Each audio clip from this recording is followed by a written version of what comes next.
Our tests tell us that the boy's death was consistent with death by starvation, he said. Even a small 6-year-old boy should weigh 50 pounds. We determined that this child at death weighed only about 30 pounds. On cross-examination, the defense lawyer asked a potentially damaging question.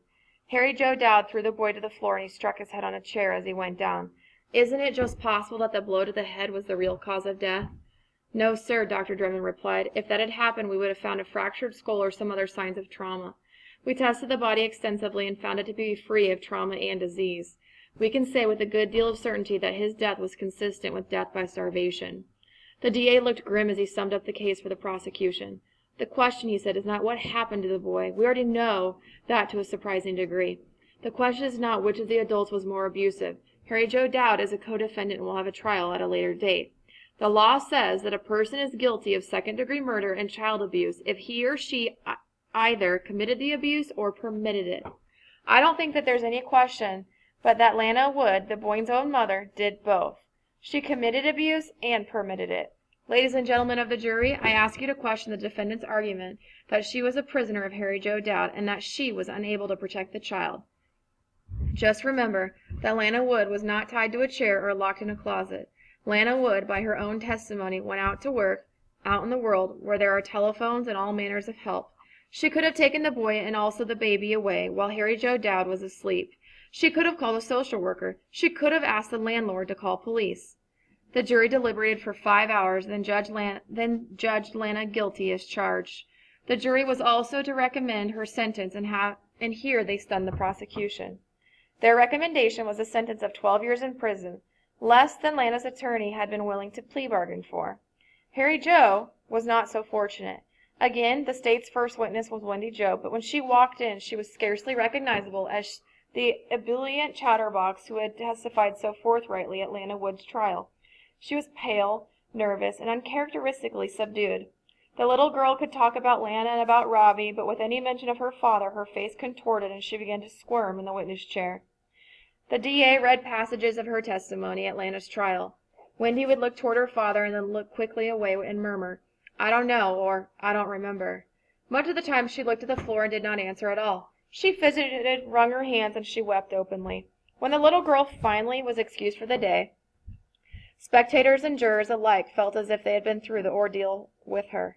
The next morning Dowd changed his plea to guilty because his attorney said he could not stand to see his daughter put through such torture. The district attorney agreed with the theory only in part. There may have been other reasons, too, he explained. After Wendy Jo refused to answer my questions yesterday, I got permission to play a videotape of Dowd's confession given during a preliminary hearing. I was planning to play it in court today. 6 weeks later, the judge handed down the sentence: life in prison. In October 1979, an infant girl, suffering from 2 broken legs, a broken arm, and assorted lacerations and bruises, was taken to a Texas hospital. The doctors who treated her theorized that her injuries were the result of having been flung repeatedly against the wall. This would have been just an ordinary case of child abuse, except for the identity of the infant. The little victim was Shirley Dolores Wood, the baby born to Lana Wood in prison. Her mother and sisters had been sharing in the baby's care. Those who studied child abuse were not surprised at this turn of events, since Lana herself came from an abusive home. Her hard-working, hard-drinking father used to take out his frustrations by beating his wife and 3 daughters. Her mother also lost her temper frequently, slapping whichever girl was closest. Child abuse is a lifestyle that is often handed down from one generation to the next. No charges were filed in this case, as it was impossible to ascertain who had committed the abuse. After a hearing, the best the court could do was to place the child in a foster home. The cruel facts are that Wendy Jo Dowd, Eric Bolton, Harry Joe Dowd Jr., and Shirley Dolores Wood all live in a legal limbo from which the laws designed to protect children have thus far been unable to extricate them. The main reason for this is that parental rights usually prevail over children's rights when put to a test.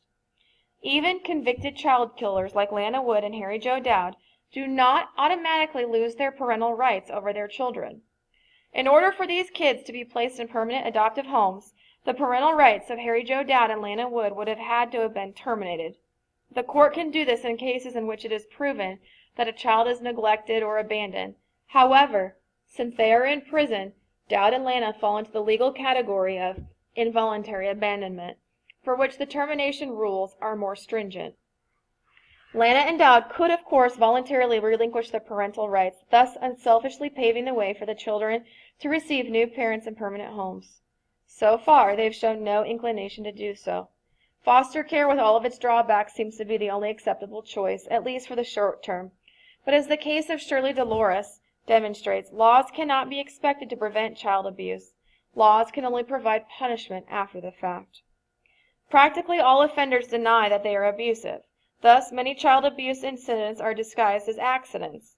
It's not surprising, then, that it was the physicians called upon to administer to little children with battered skills, broken bones, and unexplained lacerations and bruises who first began to call child abuse the silent epidemic, and to term it a national disgrace. Who are the child abusers among us? They come from all walks of life and from all parts of the country. They could be your neighbors, relatives, friends, or coworkers. Most are immature parents who are unable to cope with the ordinary stresses and stains that accompany parenthood. The overturned glass of milk, the wet pants, the crying in the middle of the night can be trying to even the most patient and loving of parents. But in the inadequate and immature, such simple problems trigger an uncontrollable outburst of violence. The child even bears the brunt of frustrations unrelated to him. Some parents, confronted by marital problems, job frustrations, or financial worries, look around for the smallest, most defenseless object upon which to vent their wrath, and the child is a likely target. Contrary to common opinions, there rarely is only one parent in a family unit involved in child abuse. Typically, as in Robbie's case, one parent is the active abuser and the other is the passive abuser, permitting the abuse to continue. Another misapprehension is that most child abuse is caused by step-parents or outsiders. A study of abusers revealed that the child's natural parents were involved in a full 80% of the cases. So what can be done to alleviate this scourge of childhood? Many social scientists, juvenile workers, teachers, and others put their hopes on public awareness and action. It has been demonstrated in the past. A juvenile judge comments that an aroused public focusing its attention on a problem can accomplish much. Professionals agree and recognize that the public is well-meaning, but often misguided, in thinking that child rearing is none of its business. People of goodwill like to think that most babies are being reared with an abundance of tender, loving care. No one likes to think of the thousands who live and sometimes die in terror. Indeed, many prefer not to be confronted with the horror story of child abuse. Some judges and juvenile workers feel that child abuse could be greatly alleviated if the present child protection laws were brought to public attention. All 50 states now have reporting laws. In 18 states, anyone knowing of or suspecting of child abuse is required by law to report it. In other states, certain professionals, physicians, nurses, teachers, social workers, are all required to report. In many of these states, there is also a provision that permits neighbors, passerbyers, or other interested persons to report abuse. All states provide anonymity and immunity from prosecution to anyone willing to report abuse or suspected abuse without malice. So what can you do? If you find you're losing control of yourself in dealing with your child or your future child, get help without delay. Help is available and there's no disgrace associated with it. Many of the volunteers and professionals in organizations designed to help families are parents themselves, and they understand. National organizations that exist for the purpose of helping parents and child are Parents Anonymous, the Child Protection Division of the American Humane Association, the National Center for Prevention of Child Abuse and Neglect, and the Child Welfare League of America. Parents Anonymous has chapters in many communities throughout the country. It also has a national hotline which operates around the clock. Most communities also have local welfare departments, child protective services, public health offices, school nurses, school counselors, youth centers, juvenile bureaus, and mental health clinics that are all dedicated to helping families in trouble. What an abuser must understand is that the problem does not disappear by itself. It keeps growing worse until that terrible day when the child is brain dead, paralyzed, or dead. Excuse me. If another adult in your household abuses a child, insist that he or she obtain help, or else take that child and leave. Shelters for battered wives and children are being established in many parts of the country, and they too have professionals standing ready to help. Without the consent of the passive partner, child abuse cannot continue for long. Learn to recognize these telltale signs of child abuse. Unexplained welts, bruises, and lacerations. Extreme behavior, either excessively aggressive or excessively shy. Dirty and unkept appearance or inappropriate dress. Aimless wandering or being left alone. Isolation of family from neighbors or friends. And apparent indifference of parents to their child's needs. Do not be afraid to be nosy. Even as a teenager, guys. There is scarcely a child anywhere who is not seen occasionally by an outsider, a neighbor, a distant relative, a friend, a landlord, a delivery man, or even a repairman. If you see an abused child or one you suspect is being abused, realize that you may be his or her only advocate.